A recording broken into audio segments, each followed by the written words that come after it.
Hello, Steve. How are you? I'm doing great, Glenn. Glad to be with you. It's good to have you with me. I am Glenn Loury, and this is The Glenn Show, formerly of bloggingheads.tv and now of glennloury.substack.com and at our YouTube channel, YouTube.com/C/Glenn Loury Show. You can subscribe to the show at the Substack, and if you do, you'll see our weekly post on Mondays instead of Fridays, and you'll see them without ads. So that's what we're doing here at The Glenn Show, and I'm with Stephen Rhoads. Stephen is professor of politics at the University of Virginia, and he's the author of the book, The Economist's View of the World. And then you have The Quest for Well-Being. This is the new subtitle of the book, Stephen? Yes, I wanted to make sure people thought it wasn't just all economics. It's kind of two cheers and one boo for economics. And the boo's about the way in which I don't think they adequately think about the quest for well-being. Well, let's talk about that. I'm an economist, and you are a political scientist. And I discovered your book a long time ago. In fact, I think it was one of your former students, Stephen Tellis, back in the 90s. Late 90s, who said, you have to read this book, because Stephen, being a student of yours, is a political scientist. Stephen Tellis, now of Johns Hopkins University, someone who has appeared here at the Glenn Show in the past to talk about politics, and a good friend of mine. And he and I would always go head to head, economist vis-a-vis political scientist, in our different, approaches to thinking about analyzing different kind of problems and situations. And he said, there is a lot to learn from economists, even though economists are not entirely right thinking. And he called your book to my attention as a kind of acknowledgement that there was a lot that economists brought to the table that others should take seriously. So you say two cheers and one boo. Yeah. Well, the two cheers are, first of all, I think an understanding of microeconomics, which is the most interesting for policy. I think they have more settled stuff that's worth thinking about than macro. And it's, I begin with just concepts because then it gets into a little more controversial stuff. But the concepts are opportunity cost, marginalism, and economic incentives. And it seems I'm going to say a little something about marginalism because that's, I think, the one that's a little surprising. Well, hold on. Let's go ahead. Sure. Let's take them one at a time. I mean, I just want to underscore your primary distinction between micro and macroeconomics, and you'll be talking mainly about microeconomics. Correct. Yeah. That the policy relevance of economics for macro type, these are fiscal, monetary policy, unemployment, and inflation, are less clear cut in your mind than are the policy insights that apply to micro decisions. No, to macro. Yeah. Yeah. Unemployment and so on. Macro.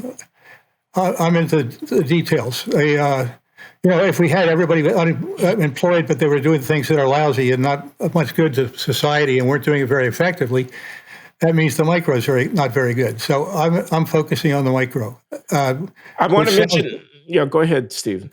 It sounds more boring, and I could explain when it's the right time a little more about marginalism or anything else on your mind. No, I want to talk about the concepts, opportunity cost, marginalism, and incentives. Very important, and I thought very useful to have a non-economist articulate these basic things. But I just first wanted the audience to know that the book was published originally quite a while ago and has now been reissued in a new edition, in a way as a tribute to the lasting significance and impact that the book has had. So congratulations. When was the first appearance of Economist? 1984. So this is the 35th anniversary. And the first time I've had a book that's marketed well, I think, and I'm well up in my age. So I guess you could say I'm a late bloomer. It took me a while to write my best book, which this is my best book, I think. And is it used as a text or a supplement at the undergraduate level? Yeah, the first one sold 25,000 copies for an academic book. That's pretty darn good. It was the top 1% of all Cambridge University Press sales since World War II. So they were eager to bring it out again and with more marketing and a really thorough change. A lot of differences in this one. So what motivates you as a political scientist to undertake to explain to others about how economists think? Well, first of all, I think economics is a more significant discipline than others in the social science. I mean, they talk more about political issues and public policy. Sociologists they're getting more into things like marriage that are important, and they've always been interested in criminology. But, if you said, well, let's get a social scientist to kind of take a big picture of what we're doing and how we could do it better, you wouldn't go to a sociologist or a psychologist. Psychologists might, set them down on a couch and talk to them about what they're doing and how society affects that. But the economists are really, this is one of the reasons a lot of people don't like them. They're really cocky. They have this welfare economics, which they say, it doesn't mean welfare as in welfare state. It means welfare of state and human beings. And I'm going to tell you how we can change policy and make us all happier, or at least think we're happier, more satisfied, getting more of what we want. And this is very ambitious. So a lot of people say, well, why do they get the Nobel Prize? What about sociology? What about psychology? And I must say psychology is doing really interesting stuff these days. But economics is the one, here's one way to think about it. In my department of economics, not my department because I'm a political scientist, but in the economics department at UVA, there are individual courses on education, on poverty, on antitrust, on education. There's about 4 more where there are people whose life is spent studying these issues and what we now have and why we have it and how we might make it better. And I don't think any of the other social scientists do that, including mine. My political science, it's wrapped up in process and trying to predict process, which is very hard, as the last couple of elections have suggested. So I don't think that's, I just wouldn't want to survey political science. I think it's all over the place. And what's nice about economics, you can pretty much count on, if someone's had an introductory course in economics, they've learned about markets and supply and demand and why it's important to think about markets, how they come together and reach a price and a wage, and also how you can muck things up without intending to by interfering in a haphazard way in what markets have come up with. So and the other thing is economists are very sensible. They tend to be middle of the road. People think they're very conservative because they're not as left-wing as most academics or as most social scientists, but if you get studies of them, they'll say there's twice as many Democrats as Republicans identify. But they tend to be moderates, and they tend to be interested in facts and what's your argument and what's your evidence. And I think they're generally thought to have the best methods if they're doing statistical stuff. And I at least was initially interested in normative things and figuring out what we could do to make things better in society and public policy. And economics was there in front of me. That's what they claimed to do, microeconomists. And I had one course as an undergraduate, but really wanted to get more, and it was very fascinating. And then I wandered into a political philosophy course and said, wow, this is another way to think about what's good and what we should do. So it's kind of a combination of the way I was educated that led to this book. But the economists are always worth listening to. They're smart, and they have interesting things to say about a series of policies. And some of these are using these concepts that I mentioned. Now, you're preaching to the choir here in extolling the virtues of economics as a discipline, because, that's what I have always thought as well. But there are other reactions to economics as a discipline, some much less welcoming and friendly. They call people who extol the virtues of markets who talk about how prices are a remarkable vehicle for allocating resources and balancing the relative efficiencies of different alternative activities, who extol the virtue of property incentives and the seeking of profit, that call such people neoliberals, Steve. Yeah, at best. There's some academics like even less than that. But I think there's no question about it. The one thing that makes economists pretty much alike. If you tell me you've had an introductory course in economics, I know you've learned some things. If it's an introductory course in politics or political science, I don't know what you've taken. Some people will start with the founding fathers and spend half the semester on the Constitution. Others will be pretty much the last 30 years, and mainly public opinion and interest groups. So you don't know what they've got. In economics, you know what someone learned. If you want to build on that, you can do it. And as for what people don't like about it, it's partly they have so much influence. Why is there a council of economic advisors and not a council of sociological advisors? Why are you guys so good? And not only that, economists think they're so good. They think they're better than the other disciplines. And on the whole, as I've said, I think they are on the whole. I wouldn't want to write a book on any of the others. They'd be all over the place. I wouldn't know how to organize it. But economics, as you say, let me just say a word about markets. Because people usually want to talk about markets in a favorable way. They think they're conservative. Therefore, I want to begin by saying, Paul Krugman has a text. Now, he's well left of most economists, and many of your listeners know of him. He writes regularly for the New York Times. In his textbook, he says markets are a remarkable way to bring different people and different products together via prices. And he goes on to say, it's pretty amazing the way they work. So lots of time, my critics, my friends in political science will say, those economists, they think markets are a religion. And I therefore quote them, remarkable, Krugman, amazing. Well, it's not quite a religion, they'd say, but that's pretty good if you think they're that good. And most economists think they are, whether they're liberal or conservative. Another example would be Joseph Stiglitz, who wrote an article. He agrees with a lot of things that Bernie Sanders agrees with. But he wrote an op-ed, and then in a short op-ed, he said, I'm not a socialist. I think that all the successful economies use private property and markets. Wow. Now, how many people who are left of center know that economists who agree with them on a lot of public policy think that well of markets? So I want to begin by trying to convince people that whatever their politics are, I think they should know more about markets before they say they don't like them. I think once you've seen this insight that when people respond to a common set of prices and make their own decisions about how to balance their costs and benefits given those prices, once you've seen the insight that when they do that, they're also, in effect, coordinating their activities with one another.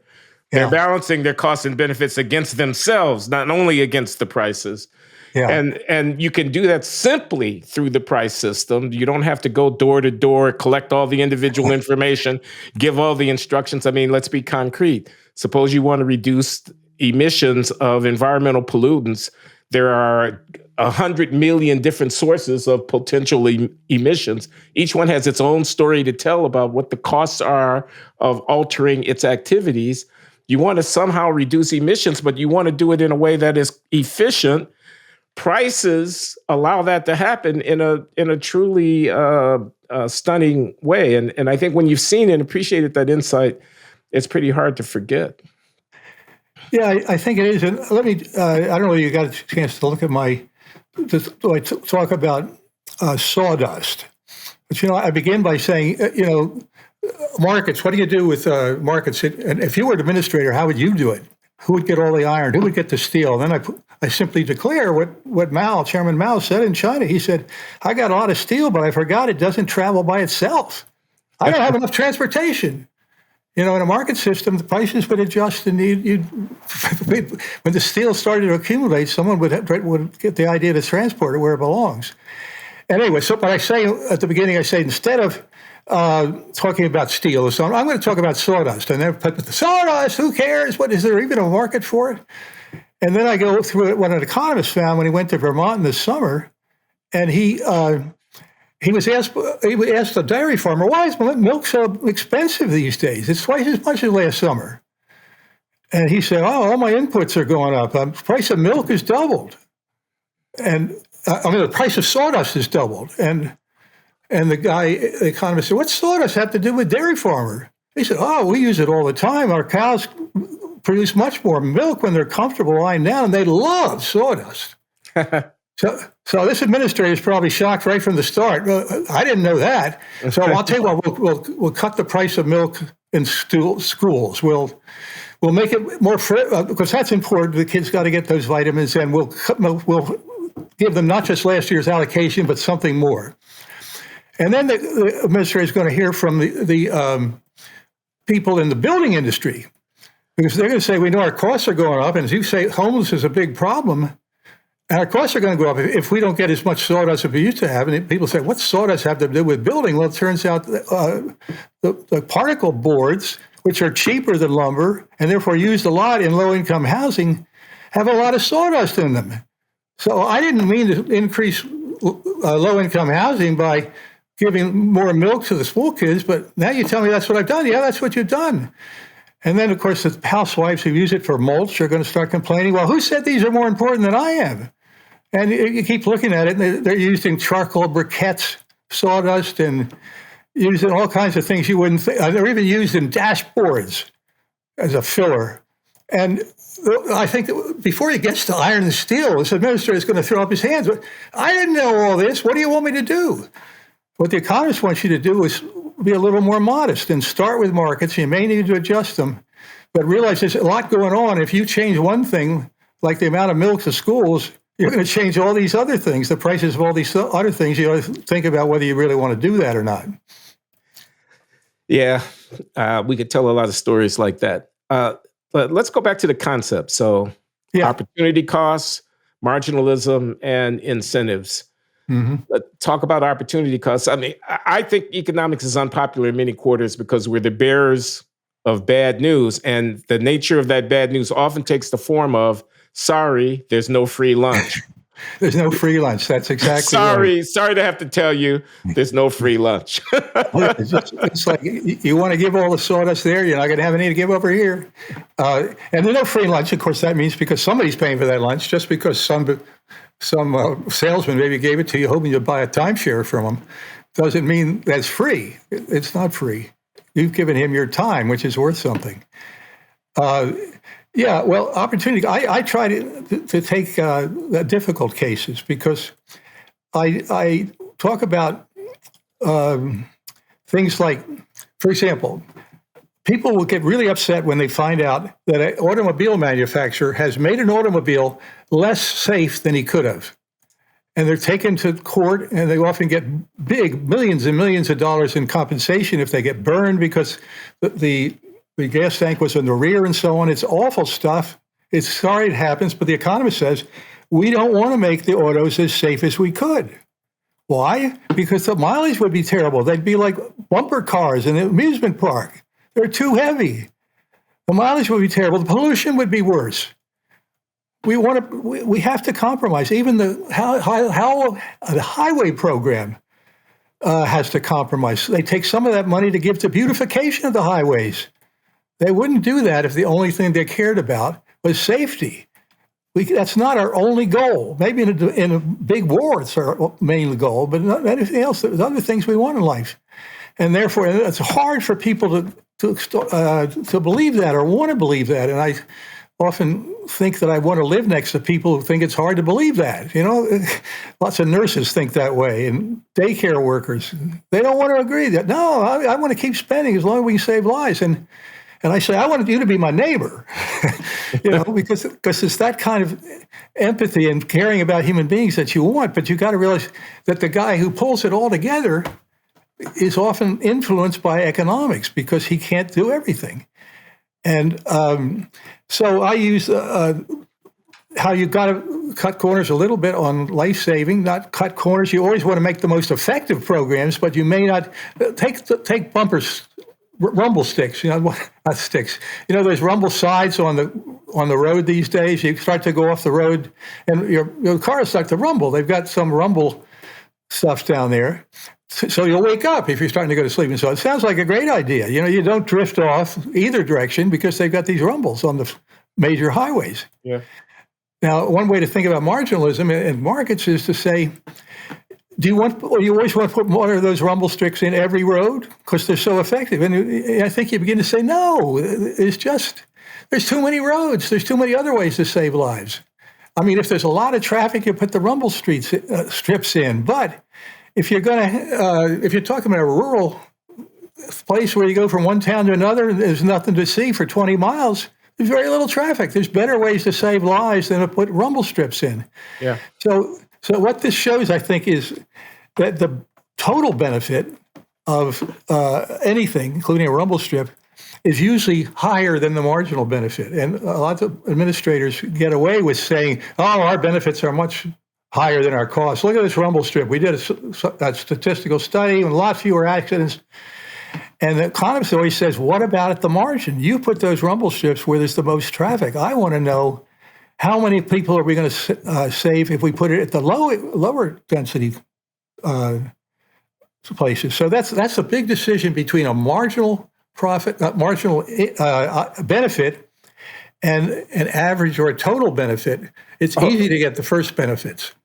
Hold on, we're sliding from opportunity cost into marginalism. I want to go back to opportunity cost for a minute, because the point here, it's just a very simple common sense observation, which is that anything you do, any activity that you undertake, is at the expense of not having done something that you could have done.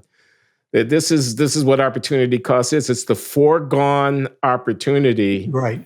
When you deploy resources to not do the thing that you could have done with those resources. And that's a cost, even if it's not accounting recorded in the ledger book or anything like that. That's a foregone opportunity, and that's ever present. No, there's no choice or action or allocation of resource that you can undertake that doesn't come with the cost, by definition, of foregoing alternative uses of those assets. Yeah. That's important, and I'm glad you mentioned it. It's I also bring it up with regard to natural resources. There's one guy who is well, maybe you don't want to get into another example, but the idea is people who are naturalists tend to want to put everything there. Who wouldn't care about clean water? Who wouldn't care about clean air? Right. And who wouldn't care about saving species? But how many species in how many locations do we have to save the same species? The current law says you've got to save every species in every location where they clearly are. Well, out in Arizona, they wanted to put a new telescope up. And the naturalist said, squirrels are running around that area. I don't think they're going to like your telescope. It's not just getting rid of squirrels or one particular location for squirrels to do something. Like build a shopping center. That's what the other side always brings up. You want to destroy that beautiful countryside to build another shopping center. And I think it's good to say, no, sometimes to build a telescope. That's kind of high-minded, too, just like saving the environment is. You try to understand your world. So anyway, the main point is just what you succinctly said. Yeah, anything you do, whether it's using your time or your money, is going to come by something else you like to do you can't do. We could save a lot of lives on the road if we set a speed limit of 20 miles an hour on the highways. Yeah. No one would die from crashes. That's right. But it would take a lot longer to get anywhere. So the lives saved are coming at the opportunity cost of the time now having to be devoted to travel, which could have been devoted to some other activity. But someone's going to say here, how can you put a price on a human life? How can you put a value on a biological species that's being exterminated? They're going to question, even if you acknowledge the fact that there are costs involved, they're going to question the implicit valuations that are reflected in the decisions that you make. Well, they are, and good that they should, as long as they've learned your first point. But take something, how they might do something with valuing reductions in air pollution. You can do studies in which you look at the housing costs of 2-bedroom places 20 minutes from town where there's a lot of pollution and where there isn't a lot of pollution. I mean, that simplifies what the economists do, but the point is where there's a lot of pollution, it'll be less costly to buy a house.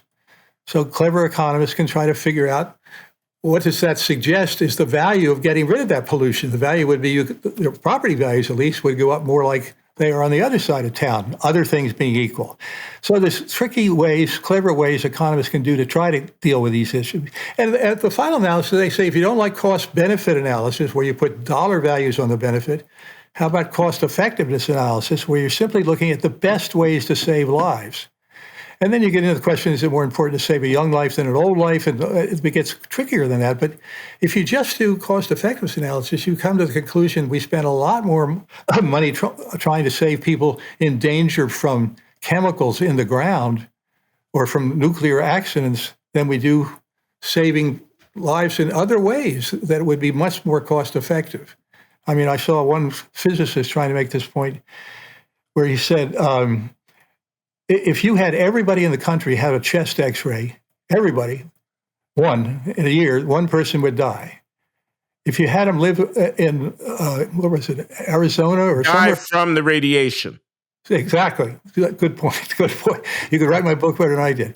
I have more time writing the book. Die from the radiation. But there's a lot of places you can travel and people live that give you more radiation than that.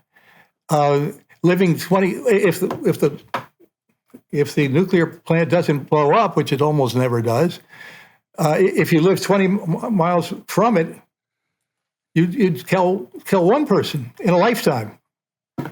If the whole population lived there. In other words, people don't understand risks. They don't understand that risk is inevitable, and the risks that we pay attention to are often not the ones we would if we knew more. Yeah. Okay, let's move on to that concept that you were beginning to talk about, marginalism. Yeah.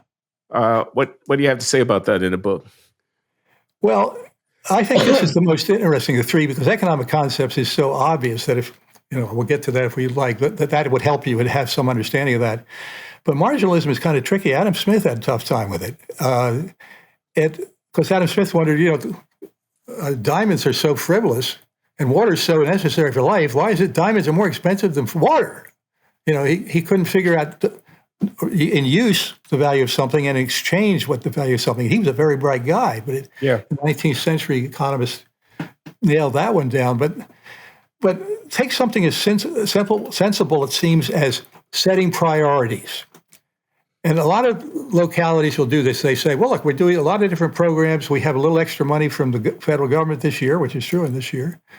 And so the question is, how should we spend it? Do you think we should put more money into safety programs, education programs, recreation programs? Where should it go?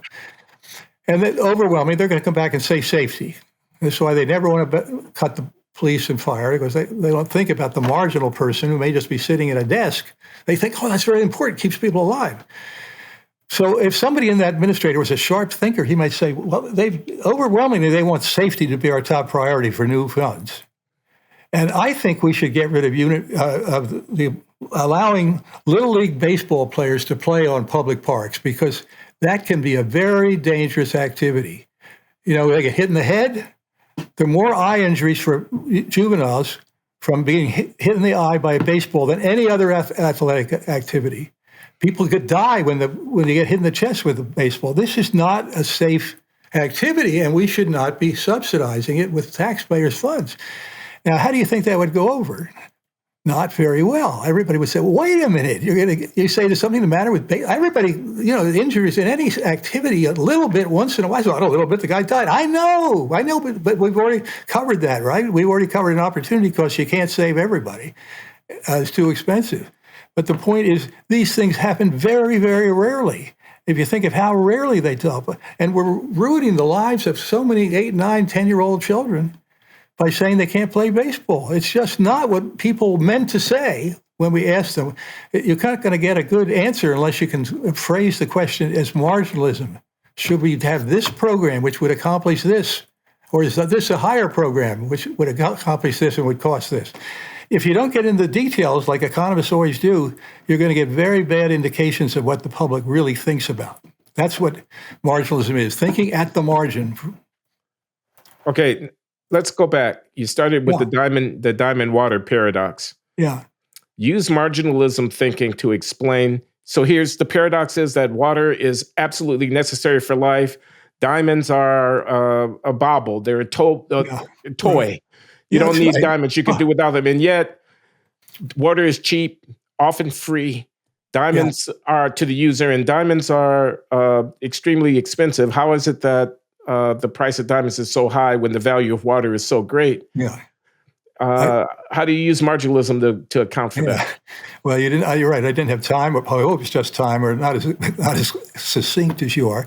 Didn't explain why this would happen. It would happen because you have to look at not just what's value in average, in total. In total, water is more valuable than diamonds, but at the margin, if you asked anybody, "Hey, I got a bucket of diamonds over here. I can give you that. I gave you a bucket of water. Which one do you want?" Even if you thought diamonds are frivolous, you'd say, "Give me the diamonds." Like sell them for a bundle. And that's because water is so abundant most of the time. If you're in the desert, you get a different answer and different marginal benefits and costs. But the point is, that all things you get. First of all, you got to think about benefit at the margin, and second of all, you got to think of costs of getting it. It's so much easier to get a bucket of water than to get a bucket of diamonds. That the price has to reflect how much more difficult it is. So. The way markets work is they always are thinking, they bring together people at the margins. Businesses want high prices, consumers want low prices. They agree in the middle somewhere. And by letting the price system go up and down, there's not great surpluses or great shortages. And don't bring up COVID-19. I know that's different. Well, I was actually thinking of later in this conversation, maybe mentioning a couple of policy areas. Climate change was going to be one of them, and COVID pandemic management was going to be another. But I just want to stick on this thing about thinking at the margin for a minute, because, there's some interesting observations here. One of them is, what is the price? The price is the rate at which the commodity is going to trade. How is that determined? By balancing the value in use of the next unit of the commodity with the balance in the cost of providing the next unit of the Yes. commodity. That's where the market is going to equilibrate, and that's going to determine the price. Price of water is low because the marginal cost of its production and the marginal value of having another unit are low. The total value of the water is great, but the marginal value is low, and that's what's driving the price. On the other hand, diamonds are expensive to produce, and the marginal value of the diamond in use and the marginal value of its cost of production are going to be high, and the price is going to be high. So there's no paradox at all once you think about prices as being determined by the balancing of marginal benefits and costs. Exactly. It's a marvelous insight, though. If Smith didn't get it, we owe a lot to those 19th century economists who did. Because it comes up all the time. People say, well, why is it that daycare workers are paid so much less than people who fix our computers? Right. Are children less important than computers? And then you got to talk about a lot more people want to take care of children than want to learn how to fix a computer. And we need the computers fixed as well as the kids taken care of. And they probably need more education to do that. And it takes more of their time. And it's not just computers, but if your heating goes out, or your air conditioning goes out, who do you call? The guy who's willing to go into a little cubby hole where the air conditioner is broken, 120-degree heat, and fix the air conditioner so you can be comfortable. You got to think of a whole lot of things before you can figure out whether the prices are right. But it always includes value at the margin and costs of producing that. And that will depend on how many people want to be daycare workers versus how many people want to be air conditioners. Well, this is why people don't like economists, Stephen, because they're going to say, look at athletes and entertainers make a lot more than the people who care for our children or who teach them or whatever. Right. And yet, look at our values. Our values are all screwed up. We pay the people who teach our children next to nothing, and we pay the people who produce gangster rap a huge fortune. How distorted are those values? And it turns out that the price of labor is not a measure of the value of the labor that is being total value. A very good argument to look at the cost side of some of these things that we pay for. We pay for them with our money, we get some value from. Oh, that one I don't get much value. But like, well, most old fogies, my music's the 40s to the 60s. But I realize that when my young guys get old, they're going to think the current music's lousy too. But yeah. Okay, so that was the concept of marginalism. Now, what about the concept of incentives, which is, in my mind, the guts of the matter? Yeah. That for economists, we're always talking about the way in which behavior is driven by the incentives that are created by social programs or by the market. Yeah. What do you have to say about that? Well, I think it is pretty, you can get people to think about that pretty easily by saying, look, if you go in a grocery store and steak is doubled, you're going to buy steak, but the price is doubled and now hamburgers on sale for 10% less. You might very well buy the hamburger. And if somebody says, I thought you liked steak more than hamburger, I do, but it's a lot cheaper to buy the hamburger now, and maybe the price of steak will go down, and they'll go back and buy that. That economic incentives, I think they're easier to see in the private sector than in the public sector. I mean, everybody knows I got a budget. I can't buy everything. And they all look for things that give them some satisfaction or pleasure by spending rationally their money. And of course, I should say right away, it could be perfectly rational to give some of that money to charity. Economists, they may in practice be money hungry and too interested in the economic side of the world. But in principle, if you think giving to the opera is important and that gives you pleasure, you should be able to give to the opera. And lots of high-minded things, economic incentives work too, because you wouldn't want to give your whole salary. But you might want to give an important part because people don't give enough to, just like some people think they don't get enough to daycare, some people think they don't give enough to opera singers. Now, what about the athlete making $10 million? He can only make that because there's a whole lot of people want to watch him. And thank God for TV for that. But, I changed. I'm not completely frivolous, but I did change providers of my TV because one of them dropped my Washington Nationals. I said, no way. I dropped the whole thing, 150 channels, and went on into another 150 channel outfit that didn't drop the Nationals. So why does that guy get paid so much? Because there are a lot of guys like me who want to get a favorite team and watch every game, at least the last couple of innings. It's a slow sport, but if it's taking too long, you got a newspaper here, you can go back and forth. The point is that ordinary consumers benefit from that guy hitting home runs, or he wouldn't make so much because the baseball team couldn't pay him that much unless they're getting that money back. Well, some of them will pay a whole lot of money just to get the World Series trophy. That's what they really want, and they'll pay more than they want, really. But the point is, you gotta hire these guys. If people didn't want to see them, people in this country don't like Indian music. If you had a lot of ability to play Indian music and we're in New York City, why doesn't anybody want to buy them? I'm the best there is. They love me in New Delhi, but people here don't love it.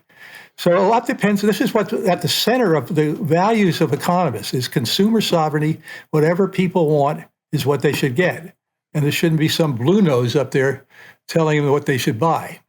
Now, there's a proviso here. There's a proviso here, which is that the seller of the baseball services, in this case, the batter, the outfielder, doesn't have any market power.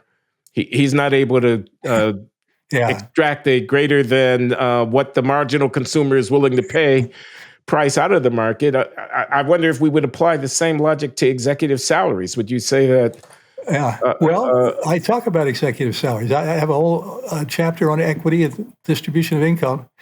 And I think most economists think top executives, there's actually studies of this, looking at the top, that comes out of the University of Chicago. Yeah. The top economists, what do they say about this and that? So if you ask them, are top executives in the U.S. paid more than their marginal value? A majority say, yeah. And the people who say, yeah, a lot of them say, it's not a market partly because, the people who are stockholders and the people in the top of the people we hire aren't very I'm very careful in assessing. Oh, Joe, when we give you, they don't just look at what's happened in the market and how well he's done. He's a friend, and they don't want to lose him, and they may pay him too much. So I'm open to that. I look at what I think is the evidence. But people who disagree with that argument say, well, you look at the people where it's all private equity. It's not in the market. You don't have so how much are they paid? More than in the market, a lot of them say. So how can it be just the stockholders have too little influence if where there's no market and there's no overseer who's too generous to the guys who run it, they pay them even more to get the best talent. So, part of the reason CEOs get so much is the worldwide market. If you were really good at making something in Pittsburgh in 1800, who could you sell it to? Now you can sell it in China. Yeah, this is an important point. If you make something more efficient, you can make a whole lot more money than anybody else who's making that thing. It's an interesting, to me, I'm not a finance guy, but I like these issues. I mean, there's the superstar phenomenon, which you're kind of alluding to here, which is that as technology changes of communication, globalization, and so forth, the managerial talent can be exercised over a wider realm of economic activity, and the very, very best managers can compete to be administering massive corporate empires that have a global reach, and will be compensated accordingly. In a world where you couldn't really, Sherwin Rosen, the original economist who wrote this paper, The Economics of Superstars, that was in the American Economic Review way back in the 70s, or maybe it was the early 80s, but he observed that if technology didn't allow that span of control, a lot of economic activity would come under the management of people who were relatively further down the queue in terms of managerial ability. But when the top managers can oversee massive enterprises, you don't have to go so far down the queue, and their rents are going to be the ability for them to extract economic benefit from their managerial talent will be enhanced. An opera singer who has to sing to an auditorium will have one size of an audience. An opera singer who can record her voice and sing through high fidelity audio reproduction to 100 million people will do much better. So that's one point. But corporate governance is an issue too, is it not? I mean, that the boards of directors are subject to influences by management that might lead to higher salaries, and the mechanisms for disciplining that, like takeover. The shareholders get their views recognized through the incentives that are created by mismanagement or overcompensated or top-heavy management for somebody to come in and take over the enterprise and streamline it. But those processes might not work. Well, that's obviously there are lots of costs of economic growth, and this is going back to the opera singer. Think of all the good piano players in families.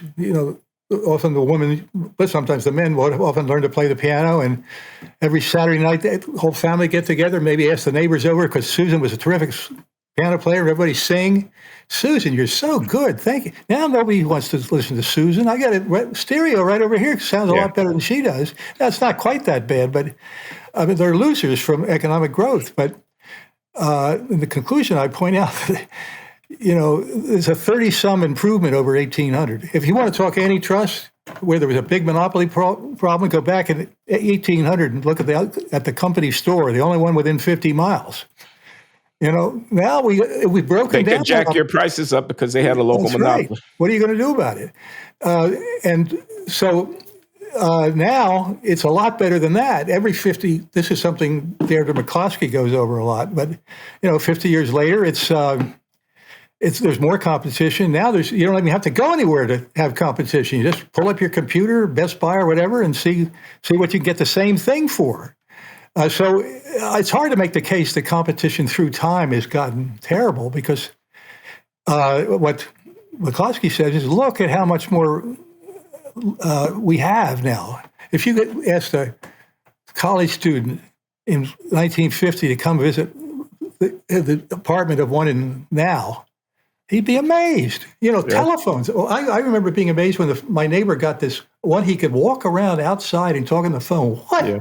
Where did that guy get that? He's just showing off. It must cost a fortune. I mean, and moreover, everybody has one. Now everybody just about everybody has a mobile phone in their hand. Just about everybody has an automobile. Just about everybody has a television set, etc. Even the poor. Yeah. Even the poor. They're not that poor that they don't have the benefit of these things. And the telephone's a whole lot better than that rich guy had back then.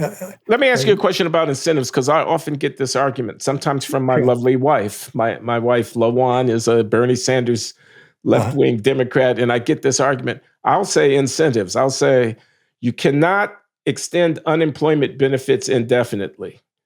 Yeah. You have to have a date certain termination. If it's 1 year, maybe in a recession, it should be 18 months. Maybe it's 2 years at the outside, but you cannot extend unemployment indefinitely, because if you do, the ranks of those who are not looking for work and not working will swell, because the incentives to work will have been undercut by extending unemployment indefinitely. She say, you're calling people lazy. By saying that they'll respond to incentives, the same thing about welfare. I say you can't have the welfare benefits be too generous.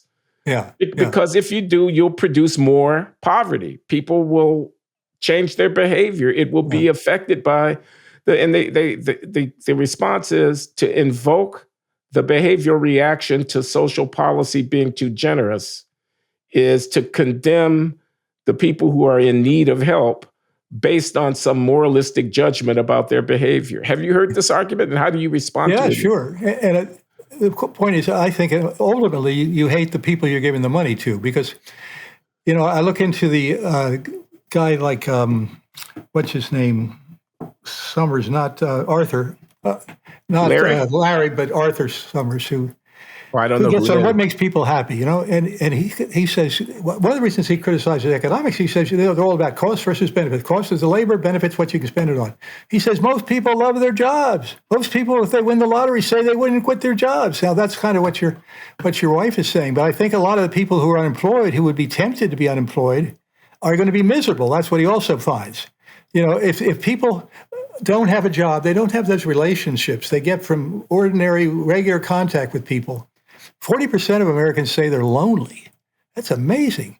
And they're going to be lonely. They're not going to have enough to do, and they're going to miss seeing people and feeling that they're somehow doing important work. And he finds that even people with low-income jobs say, most of them, I would keep my job even if I got a whole lot of money. Now, a lot of them wouldn't, or you wouldn't have a good argument. But I think to ask, one way to think about it is if you instead of 2 weeks vacation, you could have 6 weeks vacation, would people say, I'd rather only have 4. I really love this job and I miss it. That doesn't happen very much. That works for your wife, right? Or it works for you. And when you couldn't say, well, there's going to be a lot less produced then. And they're not going to think about that in the global sense, just in their own wallet. But I would say it's very easy for people to be lazy. I mean, it's that's why parents have to tell them so much. You got to work. You got to work for the future. You got to do the lawn because you're going to have to do something else later. You got to do your homework, or you're going to be doing the lawn forever. You want to do the lawn forever? All right, you better go out and get a good grade. Then I can tell you, then you'll be able to get something better. We have to have incentives to get ordinary, nice people to do what adults think they ought to do and would make them happier in the long run. And that's why Arthur Brooks is so interesting, I think, because he says unemployed people, no matter how much welfare they get, are not happy people. And therefore, that's what I'd throw back to your wife. And one thing I wish people were doing, good labor economists like you ought to get into it, there were studies after welfare reform, some of them said, I know, so I read them, that the people who were on welfare reform and then got jobs were glad they got off and got jobs, even though it wasn't paying a whole lot more. If we could get that kind of evidence, then we'd know whether you or your wife are right, I think. Because I didn't read the whole literature, and maybe this was the odd paper, but I don't think it was. I think if it's true that unemployment makes people miserable, then getting a job where they feel they're doing a good job, that's another thing that makes people happy, according to Brooks. You're feeling pretty good at my job. You don't have to have a college degree. If you're a baker and you're good at your job, think of how many smiles you get. You got those brownies this time. Good for you. Hey, I'll have 3 of those, All these people smiling at your good work. And he says people who think they're doing a good job at their job are happy. Statistically, he could say they're 40% more happy than people identical to them in all other ways, but they're not happy with their job, and they don't think they're particularly good at it. So I think his work is really interesting, and that would be something you and your wife should both read. I think. I think you win the argument. Arthur Brooks, I'll consider it. What do you make of nuclear power?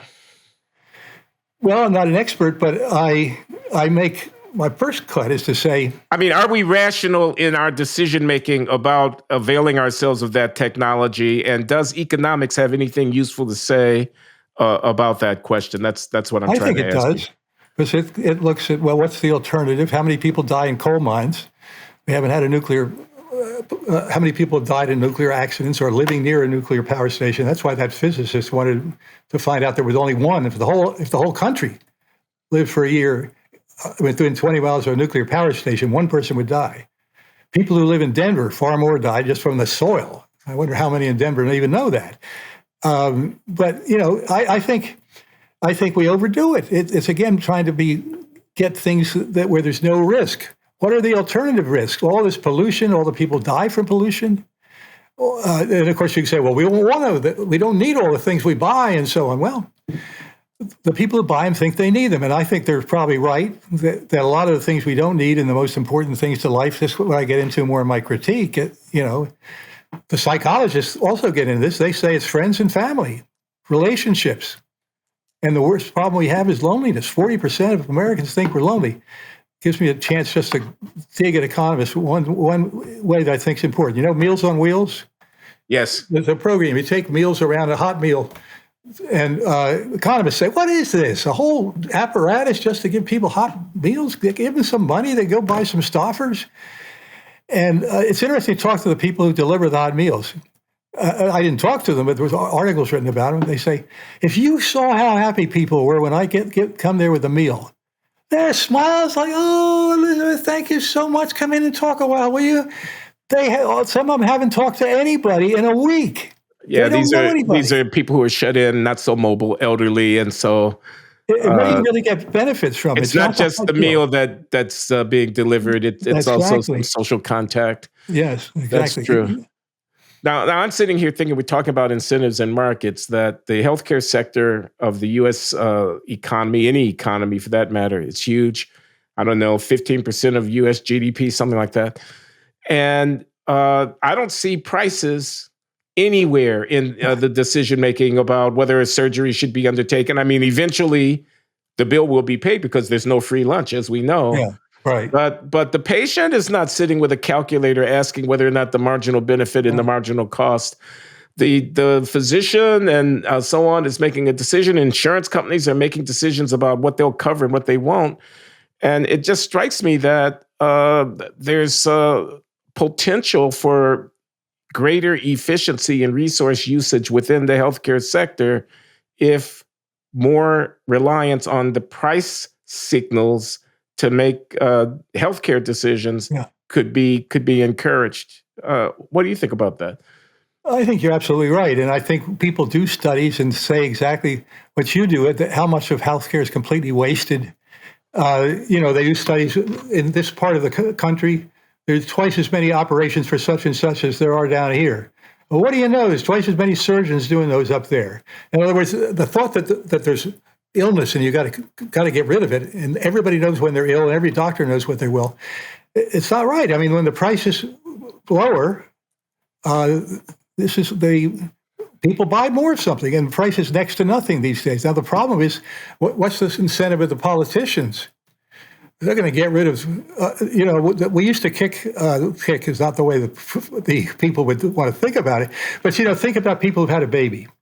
It used to be, you keep in make sure they're all right, let them get recovered a little bit, 4 or 5 days, might be fine. Now I think you're kicked out or told you ought to go because you're healthy in a day and a half. Now, when that kind of change happens, people object. And if you said deductibles have to go up because if people pay more, they won't be as quick. And there's studies that show, if you move the college infirmary 10 minutes further away, the number of people goes down 25%. You just can't argue that's an absolute essential that they go. They don't think it's essential. Yeah. But I think people are thinking total utility again. Safety, health, nothing more important. And if you're going to do something that hurts that, what are they? It's the damn guys with the green eye shades. What are they? Economists, I'll bet. I bet you're talking to economists, aren't you? When you want to make that reform. Yeah. So I think it's an outrage how much we spend on that. And it's very hard to change it because any serious change would have to mean somebody's costs go up. And people don't want to do it. That's why I think you should think long and hard about any new benefit you give most people because you're probably not going to be able to get rid of it. If it doesn't work out or it does, and there's a lot of cases, one thing economists do at incentives is they are great in saying, you think this is helping the poor, but it's helping the rich. Something like taxing unemployment insurance. When Reagan proposed that, they said, you just want to stick it to the rich. Stick it to the poor. You could care less about how they live. And the economist tries to calmly say, look, taxes are paid on unemployment insurance. If you make more in your employment, you get more unemployment insurance. If we taxed unemployment insurance, the rich would be hurt more than the poor because they don't have a high-paying job. And they just try to get the facts out. And sometimes they're extremely useful, not always effective. By doing that, I think, and that's something Alan Blinder, pointed out at the time. He's a liberal Democrat. Reagan's a conservative Republican. He said we would all agree it's good to tax unemployment insurance. Let me ask you a question. I think we're getting to the end of our time. So your new edition of your book, The Economist View of the World, is out. And it has come out now in the second year of this massive pandemic that we've all been enduring. Did you see anything in the reaction to the pandemic that you found useful as illustrative example in the book? Or is there anything from the book that you would want to, in thinking about the pandemic, sort of call to the audience's attention here? Yeah. In terms of, well, it's mentioned a little bit in the book, and I can't remember in which the introductory chapters it is. But yeah, obviously, part of the problem is people don't want anyone to die.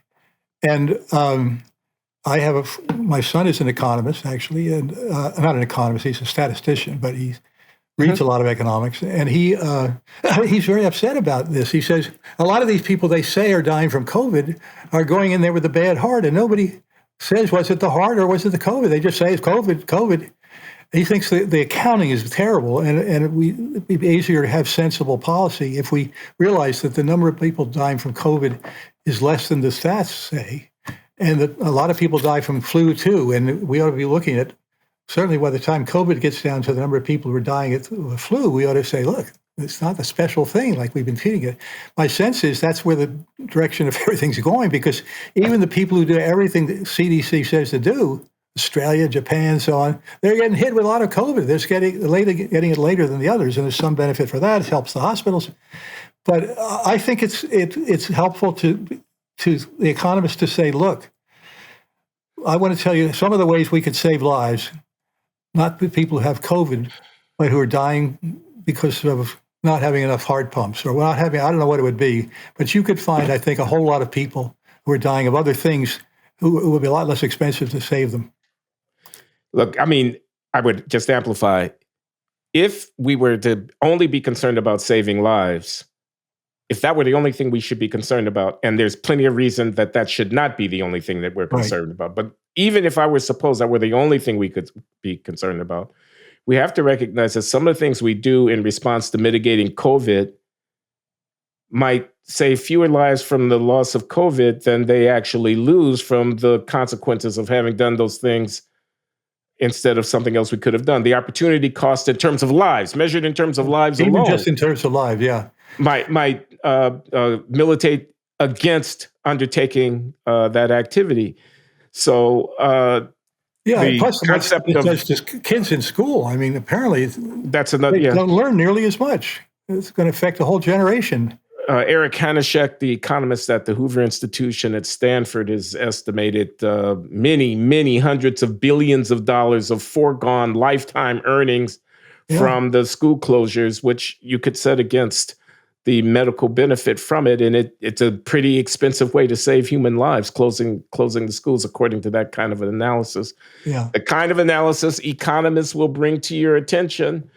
You don't want to hear it, and so you tell us to shut up and you call us names, but we're just trying to make rational input to public decision making. And Stephen Rhodes's book, The Economist's View of the World, is a boon to that enterprise. So thanks a lot, Stephen, for coming on the Glenn Show. I appreciate the class to talk about it, Glenn, very much. I enjoy your show, by the way.